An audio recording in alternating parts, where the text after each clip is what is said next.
Assalamualaikum warahmatullahi wabarakatuh. Perkenalkan, saya Desi Sriani, saya dosen pengampu mata kuliah karakter building. Ada baiknya sebelum saya memaparkan materi tentang pertemuan satu yaitu mengenal diri sendiri, saya akan menjelaskan kontrak kuliah mata kuliah karakter building. Yang pertama untuk bobot nilai. Bobot nilai untuk kehadiran itu 20%, tugas 25%, UTS 25%, dan UAS itu 30%. Jadi seharusnya kalau kuliah ini tidak daring, UTS-nya itu adalah presentasi dari hasil kalian mengabdi kepada masyarakat. Jadi kalian secara berkelompok mengabdi kepada masyarakat, kemudian dilaporkan dalam bentuk presentasi dan itu akan menjadi nilai UAS. Tapi karena sekarang kuliah kita online, nanti akan ada perubahan setelah UTS. Jadi kalian akan mengerjakan tugas dari pertemuan 9 sampai dengan pertemuan 14. Tapi UTS tetap ada. UTS itu dalam UTS UAS itu nanti dalam bentuk multiple choice atau pilihan ganda. Jadi nanti dari pertemuan 1 sampai dengan pertemuan 6 saya memberikan materi sesuai dengan apa yang ada di slide. Kemudian di pertemuan 7 kita review materi atau kuis. Kalau saya rasa sudah cukup materinya kita kuis. Di pertemuan 8 kita UTS. Pertemuan 9 dan sampai pertemuan 14 nanti akan ada tugas setiap pertemuannya. Baik, saya akan jelaskan tentang materi pertemuan pertama yaitu mengenal diri sendiri. Mengenal diri sendiri itu berbeda dengan memperkenalkan diri. Kalau memperkenalkan diri, kita memperkenalkan siapa nama kita, kesukaan kita, hobi kita, kecenderungan kita, passion kita di mana atau segala macam. Itu namanya memperkenalkan diri. Tapi di sini mengenal diri sendiri adalah mengenal kekhasan yang ada di dalam diri kita dengan kelebihan dan kekurangan yang kita miliki. Ya. Menurut Socrates, dia mengatakan bahwa mengenal diri sendiri di sini adalah awal mengenal sebuah kebenaran, di mana dia mengistilahkan dengan noutisoten, yaitu mengenal diri sendiri. Jadi orang itu perlu mengenal siapa dirinya sebenarnya sehingga ia mengenal yang namanya kebenaran. Jadi memang konsep mengenal diri sendiri ini sangat penting. Kebenaran itu juga merupakan kacamata atau frame yang nantinya akan membuat seseorang ketika bergaul, ketika berinteraksi dengan orang lain, dia mampu menampilkan dirinya itu apa adanya tanpa perlu ada yang dipalsukan, tanpa perlu topeng. Jadi semua dia tampilkan secara otentik. Mungkin kalian pernah bertemu dengan orang-orang yang ketika mereka berbicara, ketika mereka memaparkan sesuatu, itu sebenarnya tidak ada di dalam dirinya. Tapi untuk menutupi kekurangan yang ada di dalam dirinya, dia coba melebihkan apa sebenarnya yang tidak ada di dalam dirinya. Ketika orang sudah mampu mengenali siapa dirinya, otomatis dia sudah mampu mengenal siapa orang lain. Jadi kalau tipikal orang yang sudah mengenal dirinya sendiri, dimanapun dia bergaul, dia akan bisa menempatkan dirinya. Bagaimana seharusnya dia bersikap, bagaimana seharusnya dia bertingkah laku. Kalau misalkan seseorang sudah mampu menyesuaikan diri dimanapun dia berinteraksi, bisa dibilang orang ini sudah mempunyai kecerdasan secara personal. Jadi dia bisa menempatkan dirinya dimanapun dia berada. Kemudian mengenal diri itu berarti kita memahami kekhasan fisik kita, kekurangan kelebihan yang kita miliki, kita sempurna atau cacat, itu semuanya merupakan kekhasan fisik yang harus kita pahami. Kemudian watak dan temperamen kita, mengenal juga bakat-bakat alami yang kita miliki. Ada beberapa manfaat dan tujuan dari mengenal diri. Yang pertama, seseorang itu dapat mengenal kenyataan dirinya dan sekaligus kemungkinan-kemungkinannya, serta diharapkan seseorang itu mampu mengetahui peran apa yang harus dia mainkan. Setiap orang itu harus paham kedudukannya sebagai manusia di muka bumi ini. Jadi dia bisa menerima dirinya, kenyataan dirinya. Dengan kekurangan yang ada di dalam dirinya, dia bisa membuat dirinya lebih baik dari orang lain. Kemudian sebaliknya, apabila seseorang itu tidak dapat mengenal dirinya, tidak tahu apa yang ada di dalam dirinya, dia tidak mengetahui apa yang harus dikerjakan dan dikembangkannya karena dia nggak tahu potensi apa yang dia miliki. Kemudian tidak memahami posisi diri juga akan sulit membuatnya mengarahkan diri kepada tujuan hidup. Ibu punya teman S2 dulu, sekarang nganggur karena memang dia nggak tahu dia nggak tahu apa yang dia miliki, kelebihan apa yang dia miliki, potensinya ada di mana dia nggak tahu gitu. Kemudian ada beberapa cara mengenal diri. Yang pertama, bersikap terbuka atau open minded, yaitu terhadap kritik. Jangan ketika orang memuji kita, kita terima, tapi ketika orang memberikan kritik ke kita, kita nggak terima. Itu nggak fair. Jadi ketika seseorang memberikan kritik ke kita, itu diterima dengan baik. Siapa tahu nanti dengan kritik itu kita bisa menjadi pribadi yang lebih baik lagi. Apalagi kalau orang yang memberikan kritik itu kritiknya kritik membangun, yang bisa mengarahkan kita ke arah yang lebih baik lagi. Kemudian melalui penelusuran bakat dan kepribadian. Kira-kira bakat kita ada di mana nih? Kalau memang kita sudah mengetahui bakat kita ada di mana, kecenderungan kita ada di mana, di situ kita latih, kita gali potensi yang ada di dalam diri kita. Kemudian melalui pengalaman sehari-hari. Kita ini tipikal orang yang seperti apa sih? Contoh ketika mengantri misalkan, mengantri di loket atau mengantri tiket kereta api atau yang lainnya. Kita merupakan tipikal orang yang sabar untuk menunggu antrian kita, atau kita tipikal orang yang memang tidak sabar mengantri-antri seperti itu. Jadi memang kita harus mengenali siapa diri kita. Terus bisa jadi yang ketiga itu melalui pengalaman sehari-hari. Jadi biasanya seseorang itu bisa mengenali siapa dirinya melalui pengalaman yang dia miliki. Terus kemudian melalui kebersamaan dengan orang lain. Dia tipikal orang yang bagaimana nih ketika dalam pergaulan? Tipikal orang yang egois, orang yang memang biasa aja, atau tipikal orang yang asik aja. Banyak tipikal teman-teman yang kalian lebih tahu lah bagaimana teman-teman kalian di pergaulan kalian, atau mungkin teman-teman di kelas. Kemudian melalui refleksi dan perenungan diri pribadi itu bisa merumuskan potret diri sendiri. Kita senantiasa muhasabah. Muhasabah bisa dibilang itu introspeksi diri. Jadi malam sebelum kita tidur kita bisa introspeksi diri kita. Kira-kira hari ini kebaikan apa yang sudah kita lakukan untuk orang lain, atau mungkin hari ini apakah ada seseorang yang kecewa dengan sikap tingkah laku kita atau perkataan kita. Sebenarnya ada beberapa video yang bisa kalian tonton ini tentang mengenai orang-orang yang cacat fisik tapi mereka bisa sukses. Kenapa sih kalau misalkan kita lihat banyak orang-orang yang cacat tapi mereka bisa berprestasi, tetapi mereka bisa melejit bahkan dibandingkan orang-orang yang sempurna secara fisik? Karena biasanya orang-orang yang dalam hal fisik, kekurangan fisik, itu mereka mencoba untuk menutupi fisik mereka dengan prestasi-prestasi yang gemilang.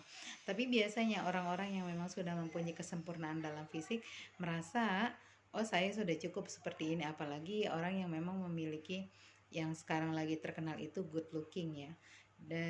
Apalagi banyak yang memujinya, banyak yang menyanjungnya, otomatis keinginan untuk menjadi pribadi yang lebih baik lagi, otomatis untuk menjadi menata kehidupannya untuk lebih baik lagi, itu masih sedikit orientasinya. Di sini ada beberapa video tentang orang-orang yang cacat fisik tapi bisa sukses. Kalian bisa nonton Forrest Gump atau Tony Melendez, itu bisa kalian tonton. Itu kalian tonton, kemudian kalian bisa jadikan inspirasi ceritanya itu bagaimana dari orang-orang cacat ini mereka bisa sukses. Kesimpulannya, pengenalan akan fisik ini akan menyadarkan diri untuk menerima diri apa adanya. Karena memang kalau misalkan kita terlahir dalam keadaan cacat, itu adalah pemberian terbaik yang sudah Allah kasih ke kita. Dan kita jangan merutuki diri, kenapa sih saya diciptakan seperti ini? Kenapa saya harus seperti ini? Enggak, jangan kalian mengeluh, tapi coba bersyukur dan coba melejitkan lagi potensi yang ada di dalam diri kalian.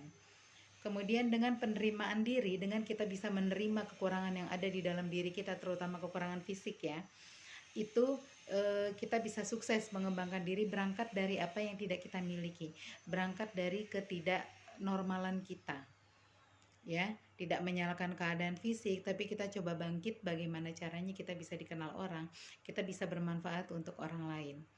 Kemudian menjadi percaya diri, mampu berusaha menjadi berkah bagi sesama. Apalagi kalau misalkan kita sebagai manusia harus punya yang namanya moto, dimanapun kita berada di situ kita akan menebar manfaat untuk orang lain. Jadi bukan hanya untuk diri pribadi tapi juga bermanfaat untuk orang lain. Sekarang kita berbicara tentang temperamen. Yang pertama, sanguinis. Sanguinis itu apa sih? Kalau misalkan kita berbicara ciri-cirinya, sanguinis ini adalah karakter yang bisa dikatakan penipu ulung. Kenapa penipu ulung? Karena karakter ini sangat pintar dalam menyembunyikan emosi yang ada di dalam dirinya, menyembunyikan perasaan dia, misalkan sedang kecewa, sedang sedih, bahkan terluka, dia dapat menutupinya, nggak perlu semua orang tahu apa yang sedang dia rasakan. Karakter ini sangat periang, dimanapun dia berada, dimanapun dia berteman, itu selalu mendapat penerimaan yang baik dari teman-temannya, mampu mencairkan suasana. Terus kemudian kalau misalkan diajak bercanda itu tidak mudah sakit hati, dan dibawa enjoy aja, walaupun sebenarnya mungkin ada kata-kata dari teman-temannya yang menyakiti hatinya, tapi dia pandai menutupi perasaannya. Orang-orang seperti ini adalah orang-orang yang populer, tapi ada kekurangannya. Dia kadang dibenci oleh orang-orang yang mempunyai temperamen flegmatis karena sering tidak dilihat situasi kalau lagi senang-senangnya, ya. Terus kemudian yang kedua, kita berbicara tentang koleris. Koleris itu adalah karakter. Koleris itu dia mempunyai jiwa pemimpin, jiwa kepemimpinan. Jadi kalau boleh dikatakan orangnya itu independen, ya. Dia memiliki kemauan keras bagaimana caranya menjadi orang sukses. Dia juga bisa membawa orang-orang atau beberapa orang itu untuk mencapai tujuannya. Hanya saja karena memang semangatnya yang terlalu berapi-api untuk menjadi sukses, kadang bikin orang-orang koleris itu tidak punya banyak teman, karena memang dia tipikal orang yang sempurna, ya, tipikal orang yang perfect. Bahkan ketika dia mendelegasikan tugasnya ke orang lain, itu dia tidak bisa. Contoh misalkan ketika dia berkelompok, dia agak egois ketika hasil tugas kelompok itu tidak sesuai dengan keinginannya. Bisa dibilang orang-orang yang perfect lah kalau orang-orang koleris itu. Kemudian orang-orang melankolis yang mempunyai watak melankolis. Melankolis ini adalah watak atau orang-orang yang mempunyai jiwa seni yang tinggi, tetapi mereka juga introvert, ya. Introvert itu artinya menutup diri, dia nggak gampang terbuka dengan orang lain.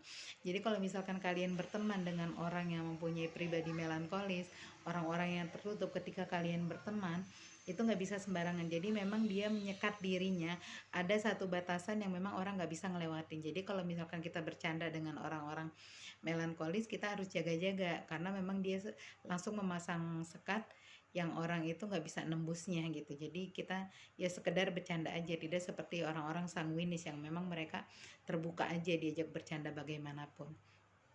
Kemudian yang ketiga, yang keempat adalah orang-orang flegmatis, orang dengan temperamen flegmatis.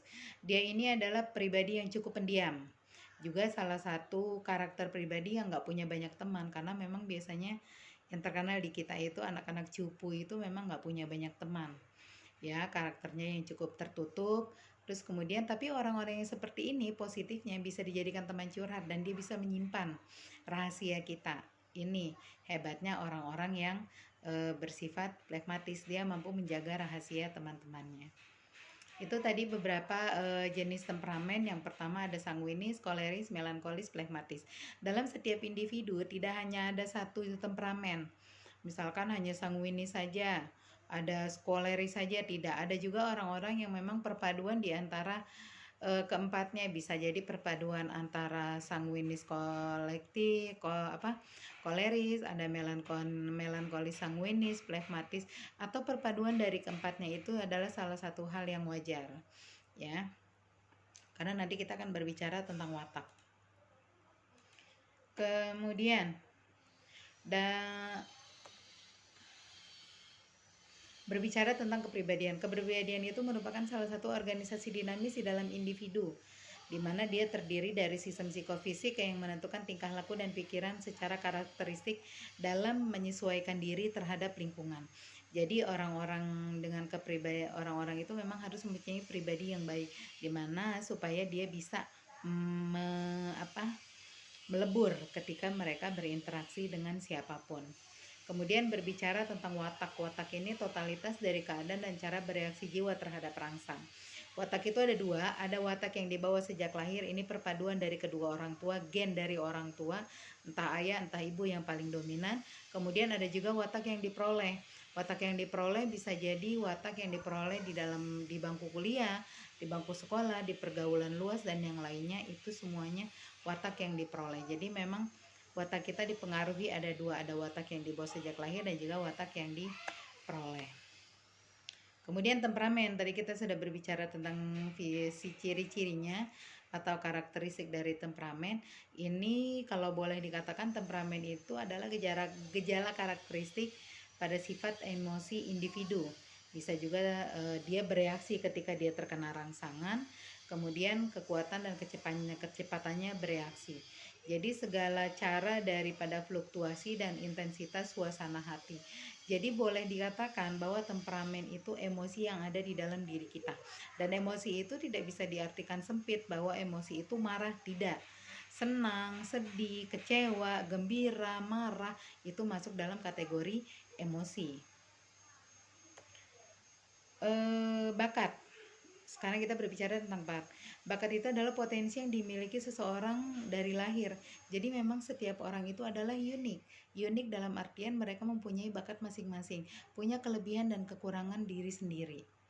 Ya, bakat itu akan menjadi sesuatu yang berharga ketika kita mampu menggalinya dan ketika kita mampu melejitkan potensi yang kita miliki.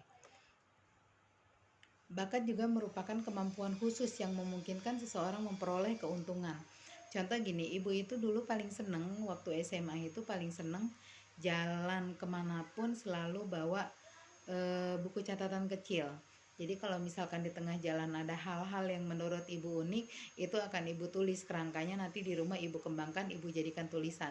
Bisa jadi cerpen atau yang lainnya. Dan itu pernah ibu kirimkan, itu tahun 98 itu ibu mendapat bayaran untuk satu cerpen yang dimuat itu harganya 300.000. Saat itu 300.000 lumayan. Karena waktu ibu SMA jajan sebulannya cuma 30.000. Jadi memang bakat itu suatu bentuk kemampuan khusus yang memungkinkan kita untuk mendapatkan keuntungan. Kemudian bakat juga merupakan potensi dan bukan sesuatu yang sebetulnya nyata dengan jelas, tidak. Jadi bakat memang itu bisa jadi bakat itu adalah keturunan dari orang tua kita. Misalkan orang tua kita senang melukis, kemudian bakatnya itu nurun ke kita, kita senang mencampur-campur warna, melukis atau segala macam, itu bisa. Kemudian ya bakat juga yang tadi ibu bilang ini adalah satu bentuk unik karakteristik setiap manusia, ya, dimana dengan bakat ini, bakat yang unik ini membuat dia mampu melakukan sesuatu dengan mudah atau dia melakukan sesuatu dengan sulit, tergantung bagaimana dia mengkreasikannya. Sekarang kita berbicara tentang kecerdasan sebagai bakat. Ada 7 kecerdasan yang bisa dinilai sebagai bakat. Yang pertama, ada yang namanya kecerdasan linguistik. Kecerdasan linguistik ini adalah kecerdasan bahasa. Jadi kalau misalkan kalian lihat ada orang-orang yang ketika mereka orasi, ketika mereka menyampaikan ide gagasan mereka, orang-orang itu terpesona melihat dia mengemukakan gagasannya, melihat dia berbicara, itu terpesona karena memang susunan katanya yang terstruktur atau mungkin cara penyampaiannya yang membuat orang itu tidak ingin memalingkan wajah ke yang lain. Itu namanya kecerdasan linguistik, kecerdasan bahasa. Biasanya kecerdasan bahasa ini ya didukung dengan gaya bahasa, dengan buku-buku bacaan yang dia baca, dan memang orang itu biasanya orang-orang yang kutu buku. Kemudian ada kecerdasan logis matematis. Ada orang-orang yang memang punya kecenderungan senang menghitung-hitung di bidang matematika. Terus kemudian yang ketiga ada kecerdasan spasial, kecerdasan ruang. Ibu pribadi bukan orang yang punya kecerdasan di bidang ini. Jadi kalau misalkan ibu dibawa ke satu daerah, jalannya berliku-liku, kemudian besoknya ada orang yang minta ibu temenin ke daerah itu, ibu nggak akan bisa nunjukin. Kalau tidak 3-4 kali ke daerah itu, ibu sudah hafal benar-benar baru bisa ibu menunjukkan. Tapi ada orang-orang yang punya kecerdasan spasial, kecerdasan ruang, Mereka yang baru sekali ditunjukkan jalan itu, kemudian ketika ada orang minta bantuan untuk ditunjukkan jalan itu lagi, dia mudah untuk mengingatnya. Ada banyak bahkan orang-orang yang seperti itu. Kemudian ada orang-orang yang mempunyai kecerdasan musikal. Dulu ibu ini sebelum jadi dosen, ibu adalah guru di sekolah dasar Islam terpadu, di mana di situ ibu juga merangkap menjadi wali kelas, dan ibu memahami bagaimana anak murid ibu satu-satu dengan kelebihan dan kekuatan yang mereka punya.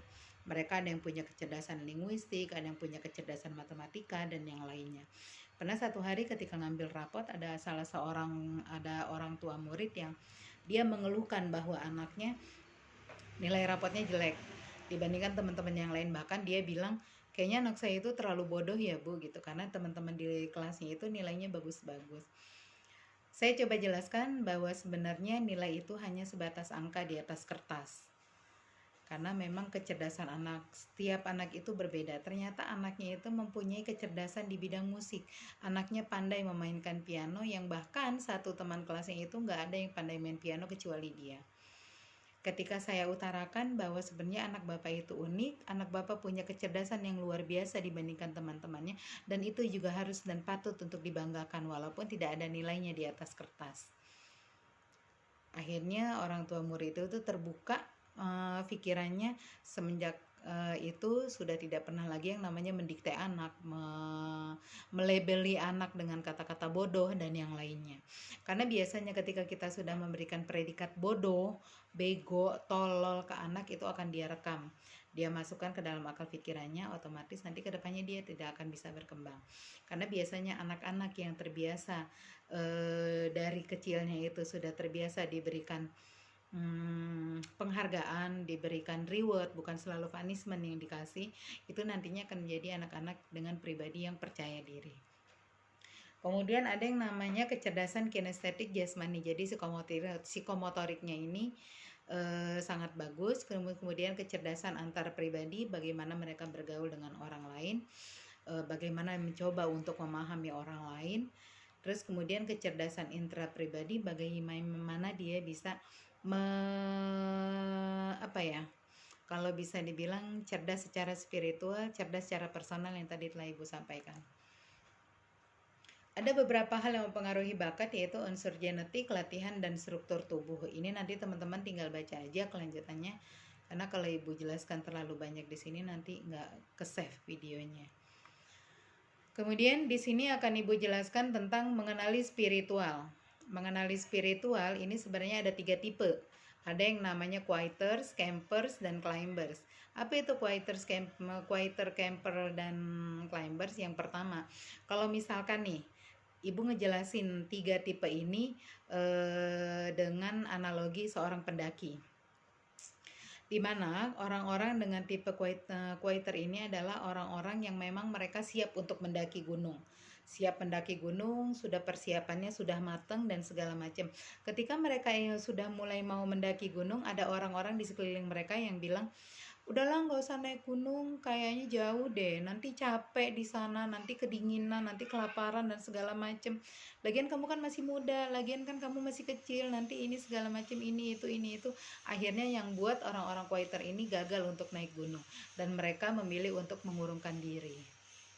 Karena memang tadi ada omongan-omongan di luar. Padahal sebenarnya orang-orang quitter ini adalah orang-orang yang memang mereka mudah untuk menerima masukan. Tapi ketika banyak masukan-masukan buruk yang masuk ke dalam diri mereka, akhirnya itu yang mempengaruhi tingkah mereka, itu yang mempengaruhi pola pikir mereka.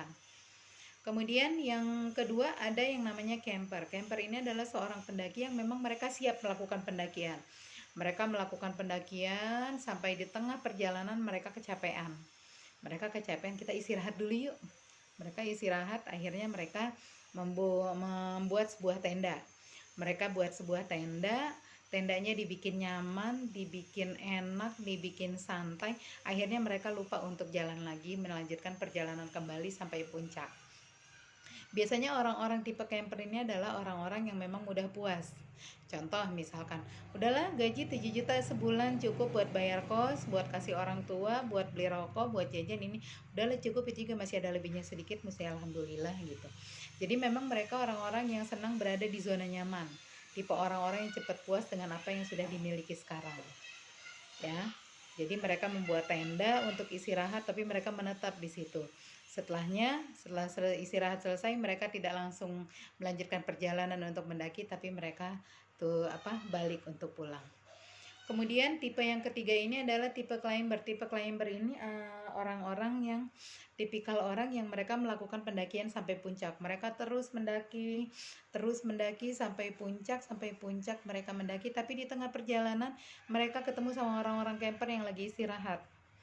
Mereka ketemu sama orang-orang camper yang lagi istirahat, mereka numpang istirahat, mereka mendirikan tenda, mereka membuat tenda-tenda mereka nyaman supaya mereka bisa istirahat secara maksimal. Setelah tenaga mereka pulih kembali, mereka melanjutkan perjalanan kembali sampai puncak. Tipe-tipe orang seperti quitter, campers ini komunitasnya sangat banyak, dan memang banyak orang yang komunitas orang-orang yang ogah diajak susah itu banyak gitu. Jadi memang mereka yang senang berada di zona nyaman. Tipe-tipe climber ini yang masih sedikit. Nah, tinggal kalian introspeksi, kira-kira kalian ada di posisi mana? Kalian ada di tipe quitter kah, camper kah, atau climber? Itu semua tergantung kalian. Karena apa yang kalian lakukan saat ini itu yang menentukan masa depan kalian ke depannya.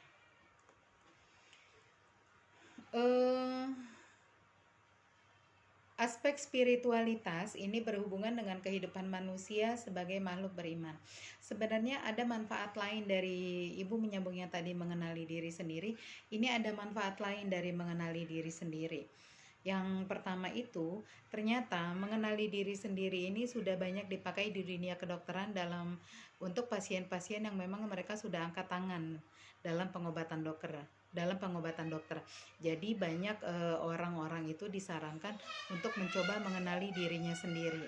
Ini adalah salah satu tipe dalam proses penyembuhan, langkah-langkah proses penyembuhan sebuah penyakit. Kemudian yang kedua, manfaat lain dari mengenal diri adalah di mana kita harus menyadari bahwa adanya kita di bumi ini bukan ada dengan sendirinya, tapi kita ada di muka bumi ini karena memang ada yang menciptakan. Dan kita tidak akan pernah lupa untuk melakukan kewajiban kita sebagai hamba, sebagai manusia. Ada beberapa faktor untuk mengembangkan kekuatan dan mengatasi kelemahan diri sendiri. Yang pertama itu selalu melakukan introspeksi diri setiap harinya. Kalau dalam bahasa agamanya itu adalah muhasabah diri setiap hari. Kemudian mengendalikan diri, membangun kepercayaan diri kita, kemudian mengenal dan mengambil inspirasi dari tokoh-tokoh yang memang bisa kita teladani sikap mereka mencapai sukses, kehidupan mereka, terus kemudian kepribadian mereka, itu semua bisa kita ambil contohnya. Kemudian selalu berpikir positif dan optimis tentang diri sendiri. Jangan pernah berprasangka buruk terhadap diri sendiri. Bahkan ketika diri kita melakukan satu hal yang baik, kita patut mengapresiasinya dengan memberikan reward. Contoh misalkan, kayaknya hari ini saya bisa menyelesaikan tugas dengan baik. Oke lah, kita makan di luar. Atau misalkan, oke lah, hari ini kita jajan, hari ini kita berenang, hari ini kita senang-senang. Itu adalah bentuk apresiasi terhadap diri sendiri dan itu wajib untuk dilakukan. Oke, mungkin itu pemaparan dari materi pertemuan 1, yaitu tentang mengenal diri sendiri. Kalau misalkan ada yang ingin ditanyakan, bisa kita langsung diskusikan di grup. Sekian dari saya. Assalamualaikum warahmatullahi wabarakatuh.